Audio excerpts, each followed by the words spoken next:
and welcome to Celebrity Home. Isa sa cutest at napakabibong celebrity kid sa ating bansa na si Sarina Hilario, tuwang-tuwa sa kanyang pagsusukat ng mga Disney princess dress. Noon pa man ay paborito ng anak ni Jong Hilario ang mga Disney princesses, kaya naman, karamihan sa mga laruan at gamit nito ay tatak Disney. Nakakatuwang mapanood ang anak ni Jong na nag-e-enjoy sa kanilang pagsha-shopping ng kanyang mga dress.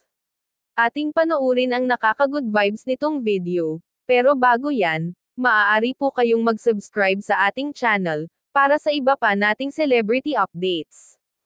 Hi guys, magaling ako down.